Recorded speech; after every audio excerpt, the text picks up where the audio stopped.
I'm back.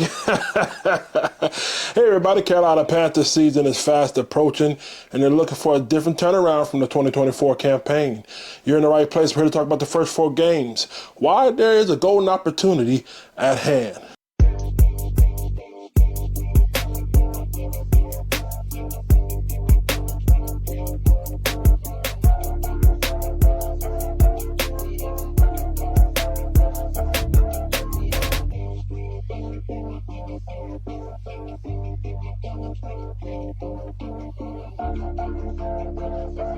Hey everybody, it's your boy Big Katt here. If you don't know who I am, pause up. Did y'all get memory?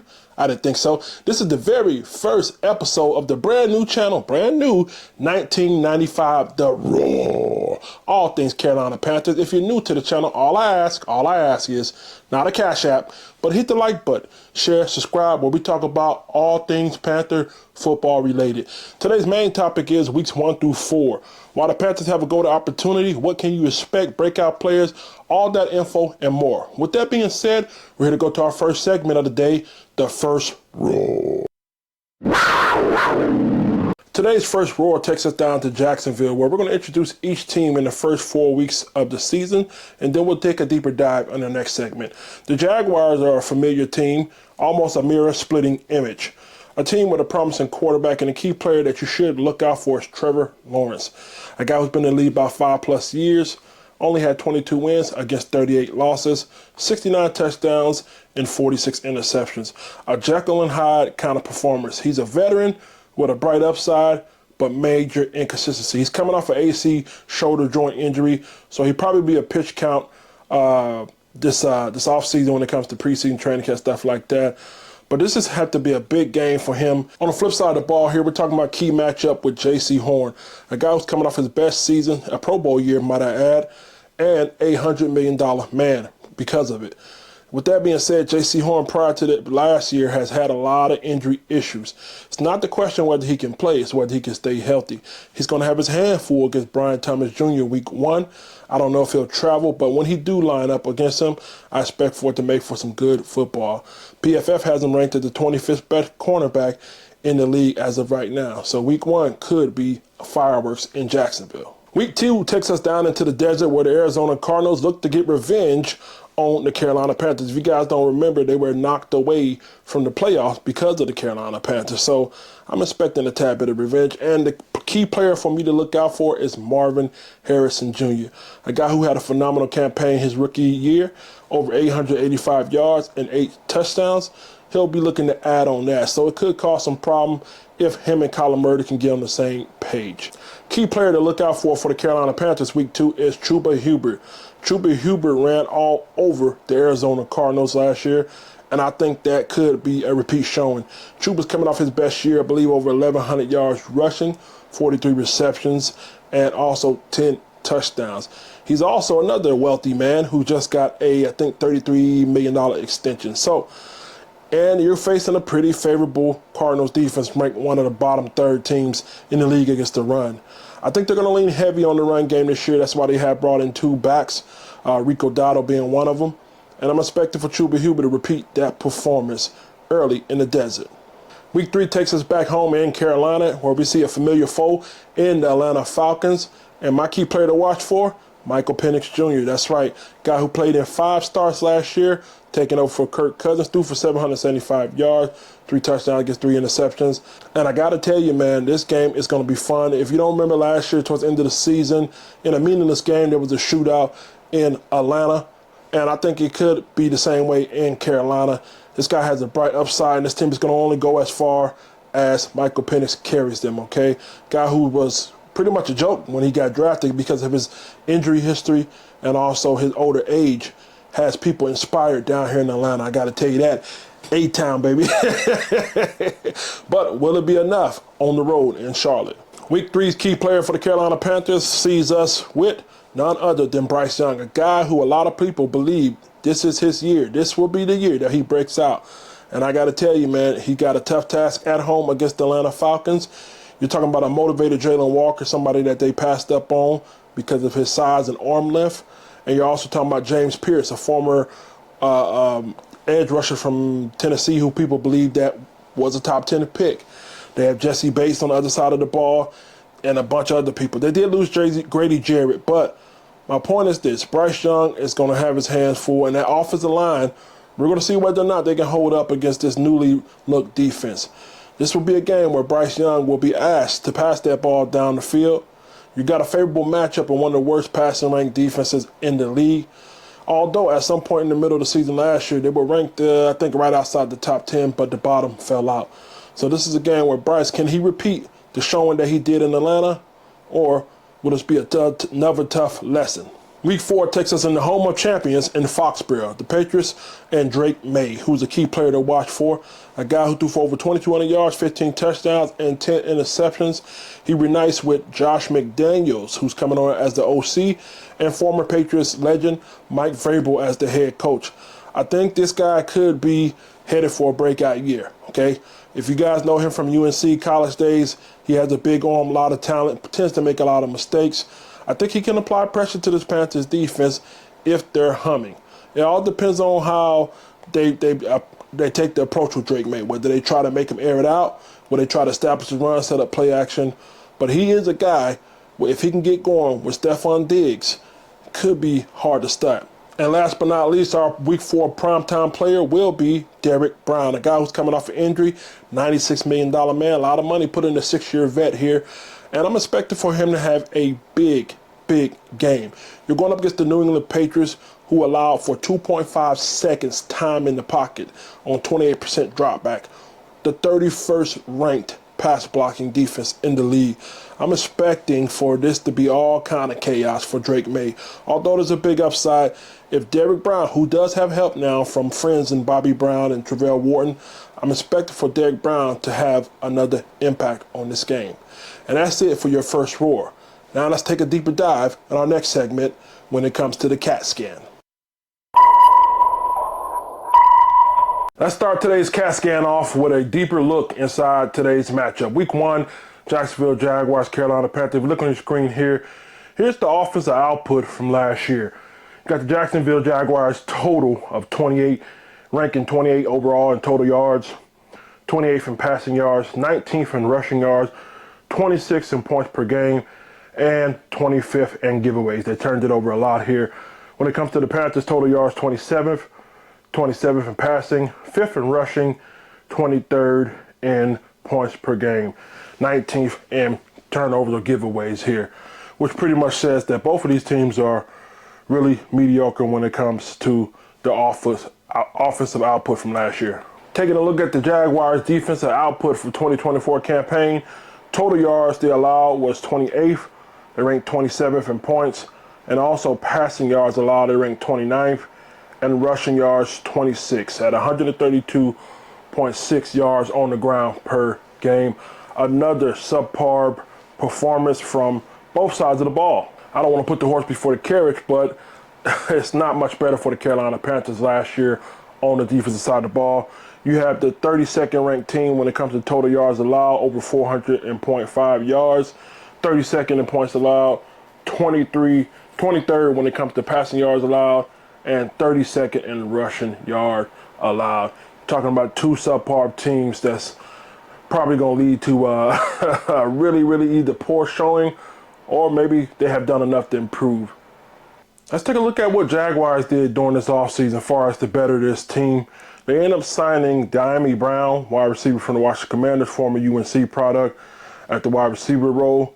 End up picking up Jordan Lewis, former Cowboy, as their nickel back, and end up letting go of Ronald Darby, Devin Duvernay, Evan Ingram, and they traded away a pretty solid B receiver in Christian Kirk for a 2026 7th round pick. They also let go of Josh Reynolds. In the draft, they end up signing Travis Hunter, and they end up picking up Caleb Ransall, Wyatt McMillan, Bashar Tootin, Jack Kaiser with their first 5 picks, and a bunch of other people who will probably more than likely be camp bodies. When it comes to offseason acquisition, the Panthers tried to bolster their defense by signing a few people. They end up signing a linebacker from the LA Rams, Christian Rosenboom. They end up picking up Trayvon Morgan, safety from the Raiders. They also picked up Bobby Brown from the Rams, nose tackle, Trayshawn Wharton in free agency from the Kansas City Chiefs to help out on their D-line. When it comes to the draft, signed a pretty solid draft class here. T-Mac wide receiver from Arizona, Nick Scorton, got an edge rusher there. And you also picked up Prince Umanley from Ole Miss. So it pretty much boils down to them. They're building for the future, and I can see the pattern they're going to, but will it have dividends immediately? I don't know. We'll talk about it. I looked at the Vegas line for this game as far as total points. It's going to be at 45.5. I think that's a little high here. Could be slightly under if you're a betting person. The reason why I say that is I think this is built off of what Bryce did his final season of the final game in the season against the Falcons. A lot of people putting a lot of stock into that kind of performance. I think they're expecting an offense explosion. Both these teams are equally matched on both sides of the ball. It's just a matter of who turns the ball over less and who also can establish the run. This is a game to where both quarterbacks aren't going to be asked to do much. They're going to be asked to manage the game, right? That's what they're going to expect out of them. So you're going to have to get key first downs, like when it's time to pick up third downs. So in the red zone, you got to be efficient. That's what you're going to be expecting out of both of these guys in this game. But ultimately, if you run the ball steady, you can kind of lean on that heavy. Play good defense, you can lean on that heavy. Keep the ball out of both these guys' hands. I would be surprised if one of these quarterbacks go over 25 attempts in this game, because that's not what it's going to be. Ultimately, you're looking at a defense that has pieces on it from the Jacksonville Jaguars, right? You got the former Georgia Bulldog Travion Walker with 10.5 sacks. Could be a problem on the edge. On the opposite side of him, you got Josh Hines Allen. No, not Josh Allen from Buffalo, but Josh Hines Allen from Kentucky, who had over 8.5 sacks. Two problems on the edge. But the good thing for the Carolina Panthers is their edge tackles, their left tackle and right tackle have become a little more better each year. You got Akeem Ekwonu, who struggled early in his career. He's starting to find his footing. Maybe not quite there yet, but still he's showing good progress. You got Taylor Moton, who's slowing down a little bit the older he gets. So it's going to be real interesting to see who wins the best of those matchups. I think those edge rushers are going to cause more problems in the passing game than against the run. The good thing for Carolina is the harder their offensive line, with the right guard, the left guard, and the center. That's where the money was spent. You got Damian Lewis, you got the other gentlemen. That's where the money was spent, and that's where they're going to run that ball. You got two really good running backs, I'm telling you, man. You got Chuba Hubbard and you got Rico Dowdle. If you don't know who Rico Dowdle is, I'll implore you to do your research. Hard-nosed running back, all right? In the middle of that D-line, you got Eric Armstead for the Jacksonville Jaguars. Journeyman at this point in his career, pretty decent, man, And you also got the backup Mason Smith, who did have 3 sacks last year. So if I'm the Carolina Panthers, I'm not attacking those edges, and I'm not dropping back as often. I think they're going to get theirs, okay? Travion Walker, 10.5 sacks is not a fluke. And Josh Allen getting his sacks aren't flukes. I think the game plan is to have Bryce to drop back so many times so they can literally wreak havoc, and I don't think that's a very good one.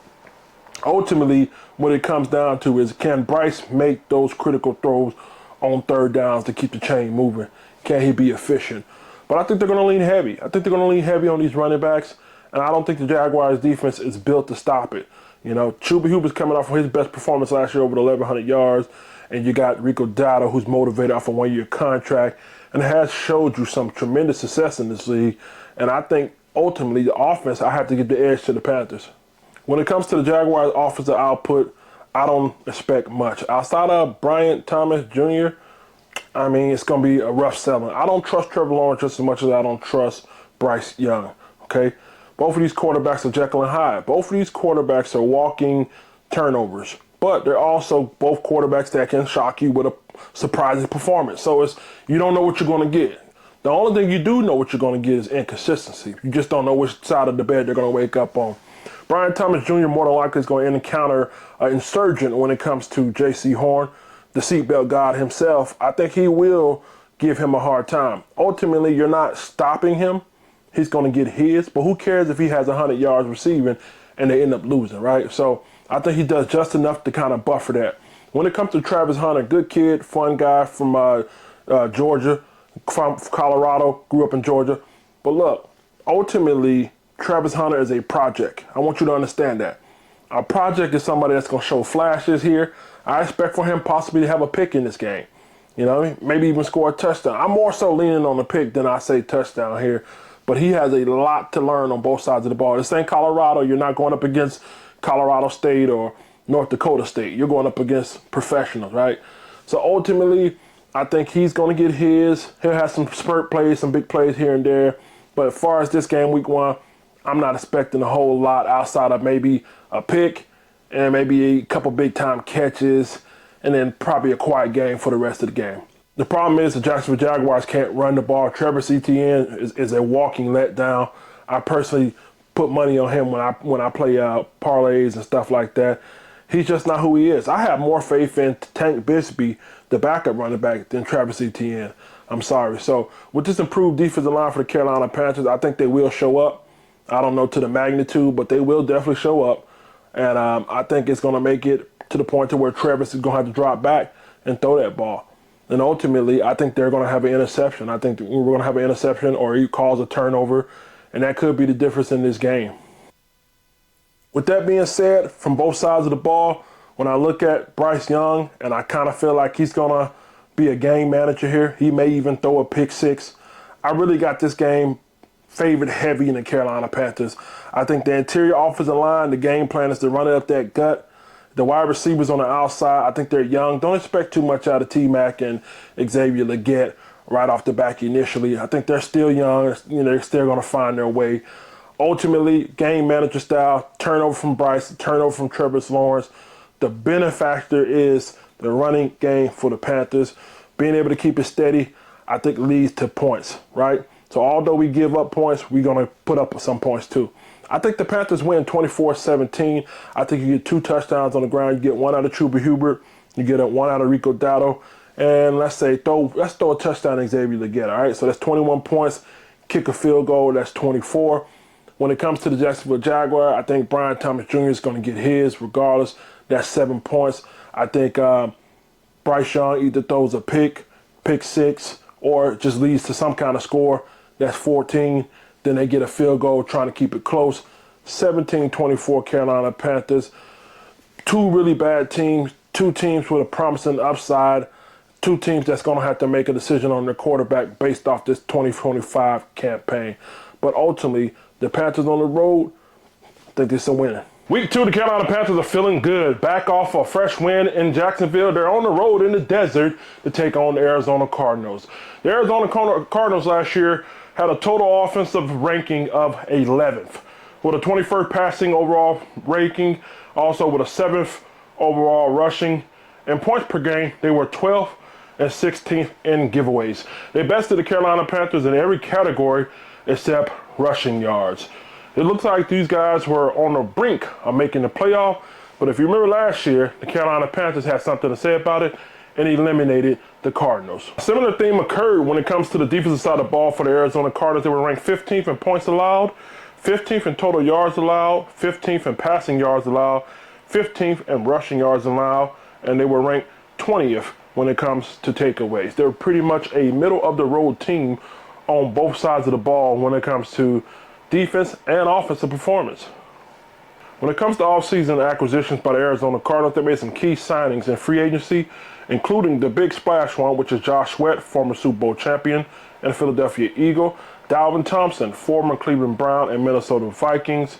They even bring back a familiar face in Calais Campbell, who looks to solidify that defensive line.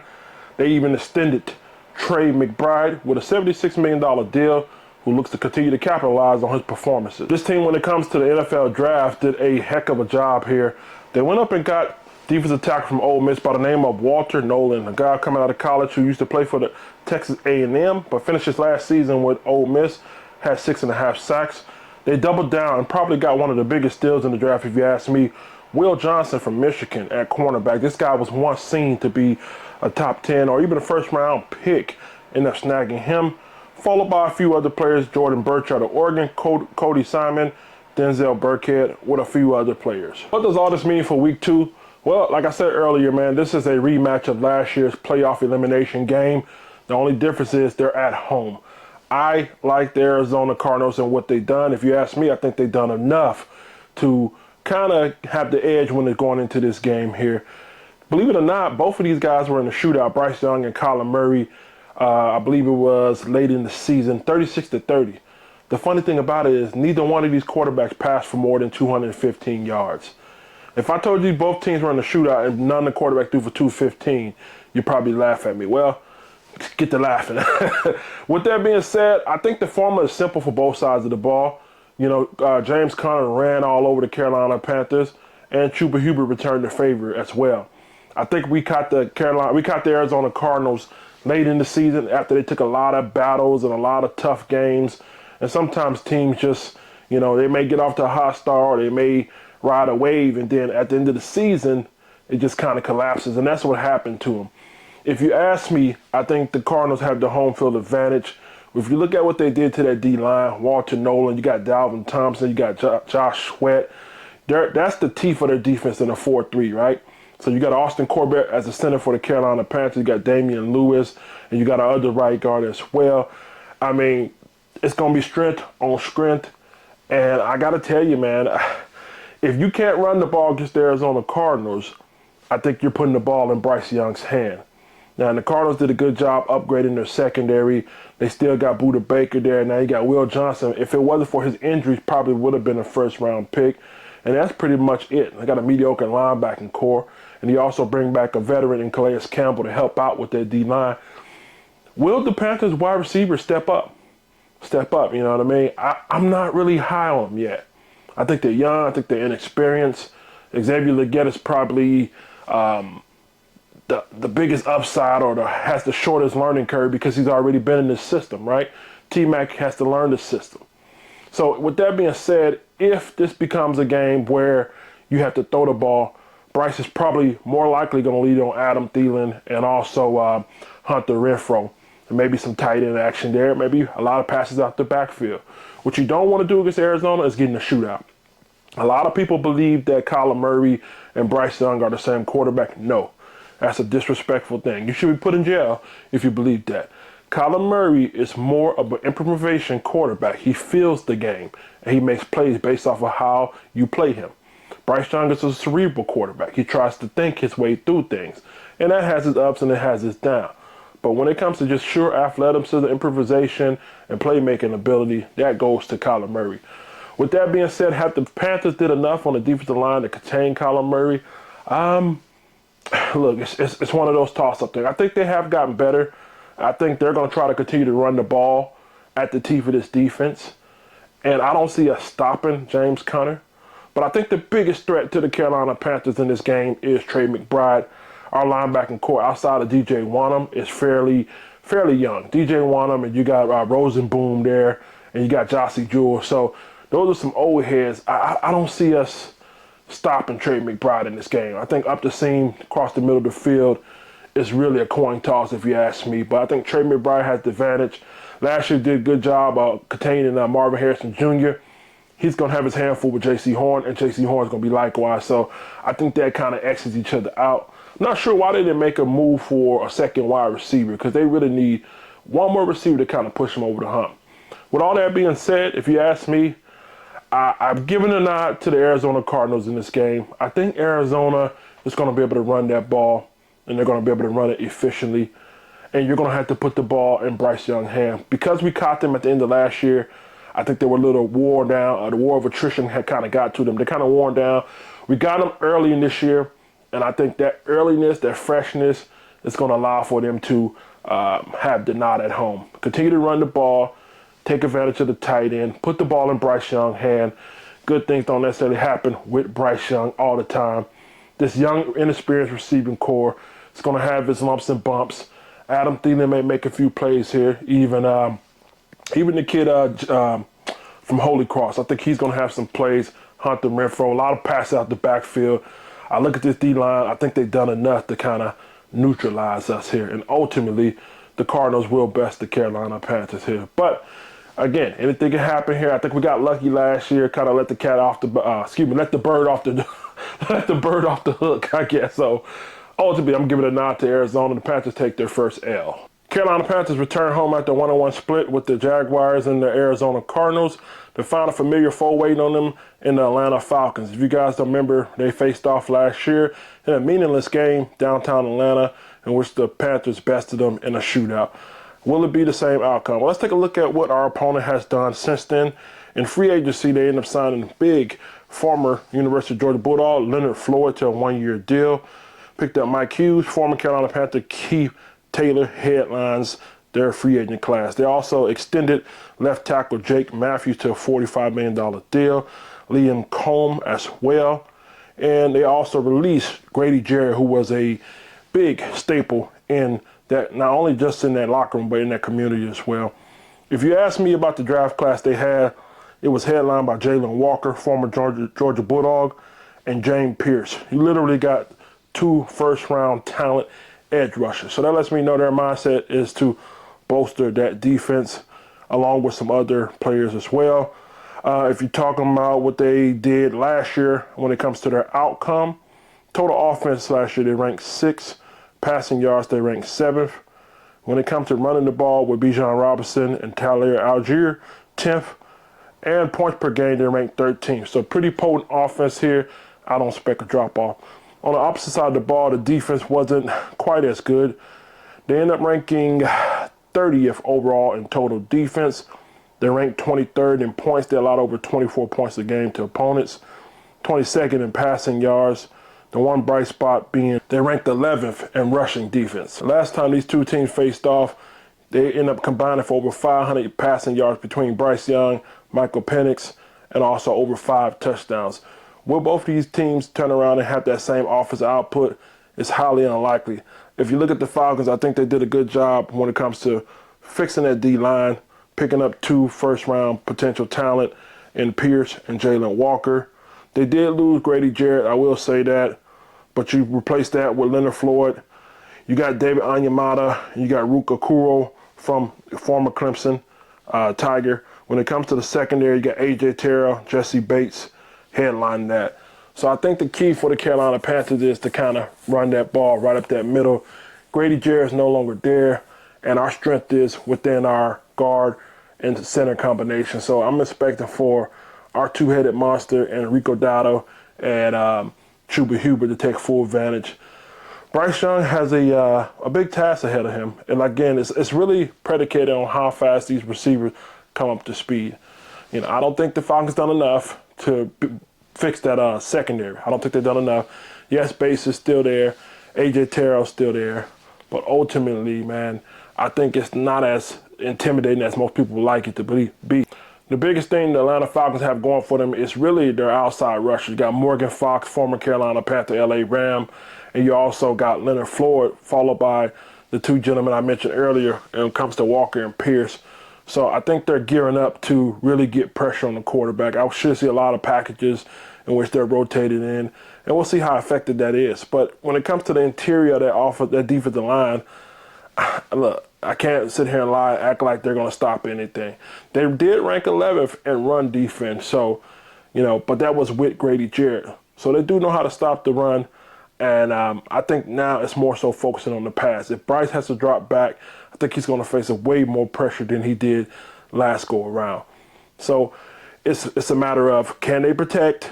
Is it a matter of, can these young receivers step up? I know it's a familiar thing. Can they step up, make plays? But the safest bet is, look, hit them with the 2-headed monster, wear the interior down, take the little slant crossing route, play action off of that, take what you can get out of it, all right?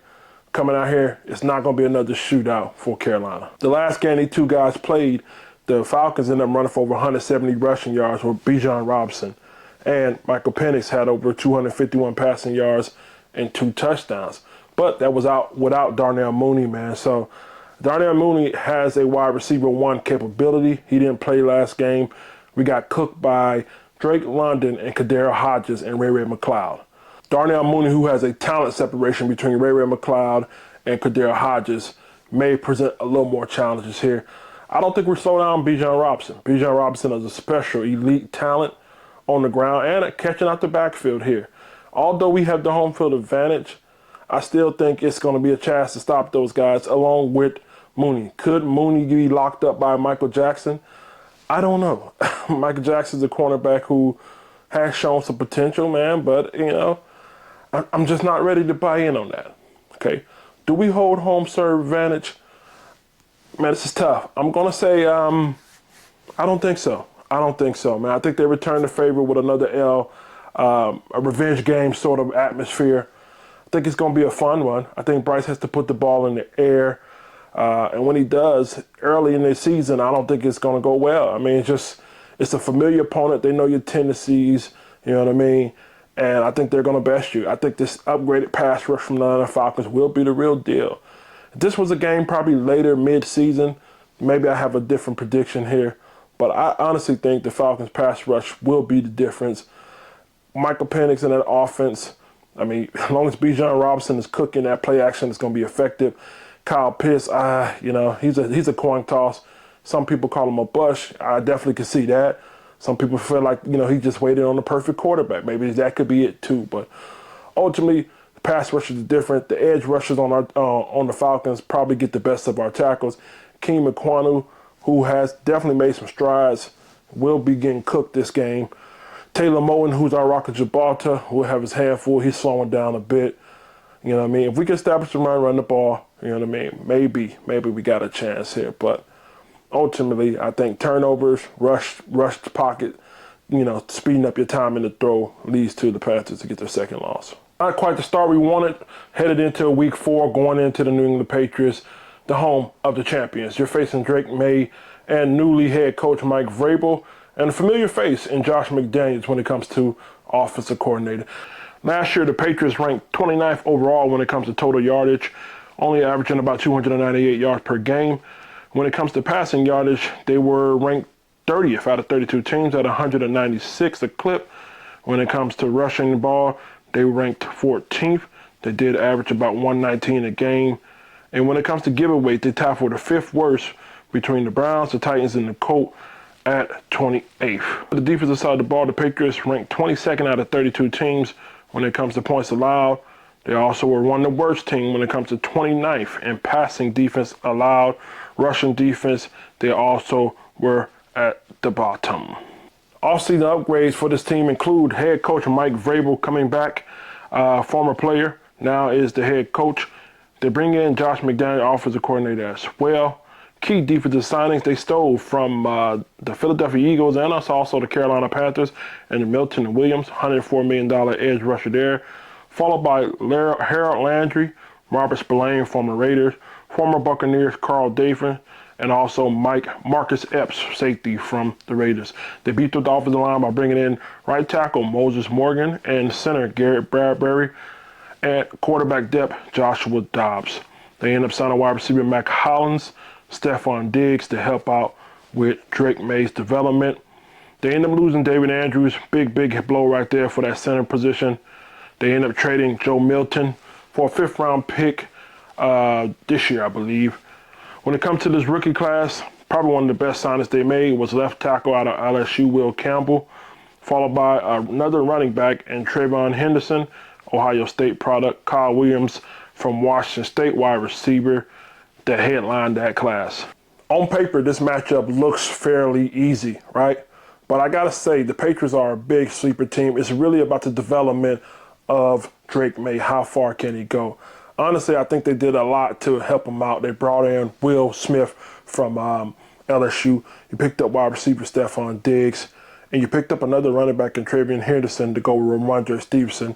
They were already a solid running team, averaging about 119 yards a clip. With that being said, do your job. They didn't do it very well last year. But what better thing to establish your job by bringing in the Carolina Panthers? Look, man, you know what you're getting when it comes to Patriot ball, right?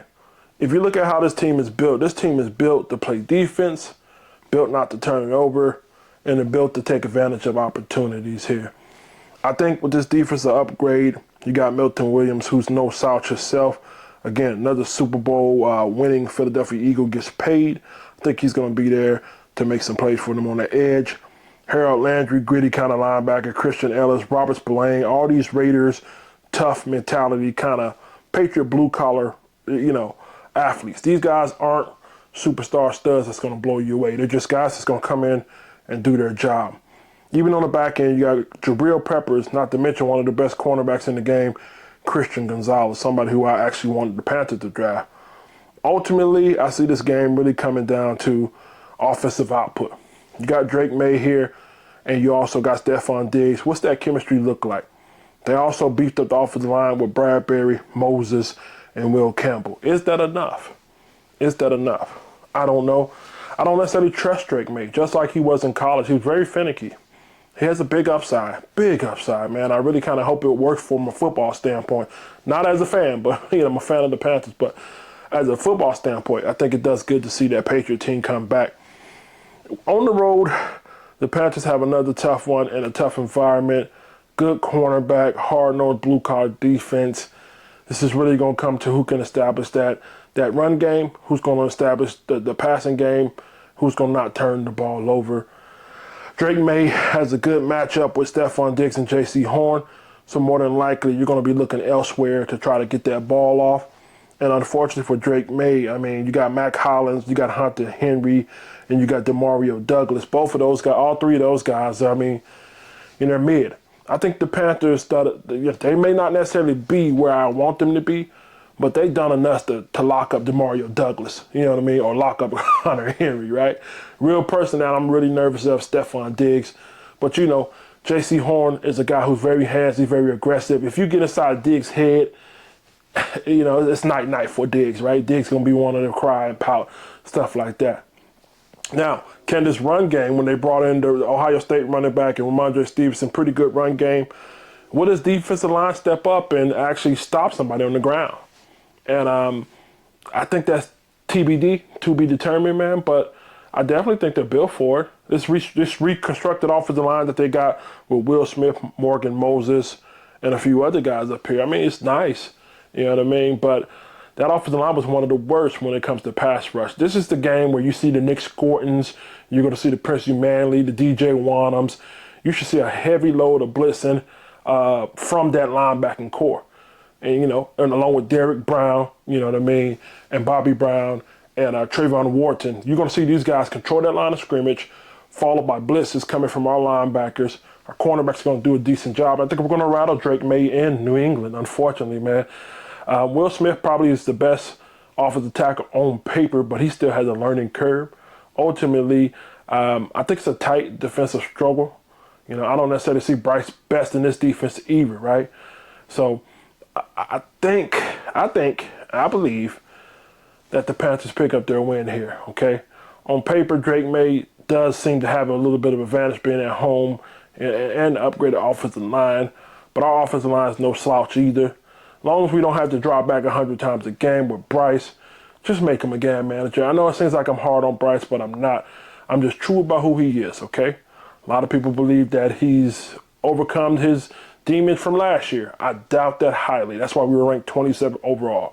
All I need him to do is be a game manager, and this is the kind of game where you're going to need that because this defense is going to be disciplined. They're hard-nosed. They're tough, just like their coach who has the Patriot way about them.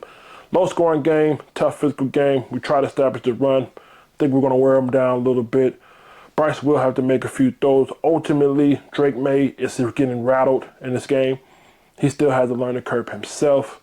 Even though he has Stephon Diggs, you take that away. Now you force him to look elsewhere. Maybe even turn into a runner a little bit because he will run on you. If your next best weapon is Hunter Henry and Demario Douglas, night-night. Derek Brown has a monster of a game followed by a few blitzes out of these linebackers. Give me Carolina on the road to solidify that. Now we're going to move on to our next segment, trending news when it comes to the Carolina Panthers, the Paul Report. Today's episode of the Paul Report, I don't have much for you. Got about 3 topics here. What to look for when it comes to the Carolina Panthers. They do drop a new episode called the Panthers Blueprint, where they kind of walk you through a behind-the-scenes look at the offseason move of free agents, draft, etc. I'm going to be honest with you. I'm really not interested in that. Been a fan for a long time. So, I mean, the hype up and the rigmarole. I mean, if you're new to it, it's a great detailed compilation of how things went behind the scenes. I'm over that phase of my life. I just want ball and I want winning the ball. You know, good winning football. So if you're new, I recommend you check it out. Great social media team if you ask me. Next up, Bill Barnwell from ESPN ranks the Carolina Panthers wide receiver, running back, tight end group as the second worst in the league. All I have to say to that is he's not lying. He's not lying here. This team was really built off of a lot of hope and ambition. And in life, hope is okay. It's all right to have. But at the end of the day, I recommend you go for things that are sure and are proven, right? So ultimately, you're hoping things work out, and maybe it does. But based off of last year's output, doesn't quite look like that. I do believe in Rico Dowdle. I think Chuba Hubbard does have a little bit of a drop-off, not too much. In this wide receiver room, I think they're young, man. I think they're really, really young, as I said throughout the show. And I just don't see nobody really separating themselves as that elite wide receiver. Maybe it's just the year. Last but not least, FanFest will be coming up in July, so make sure you get your tickets purchased here soon. And at the end of the day, when it comes to this Carolina Panther things, one of the things you should be looking for in training camp is the cornerback room. All right, we know J.C. Horn's a solidified man.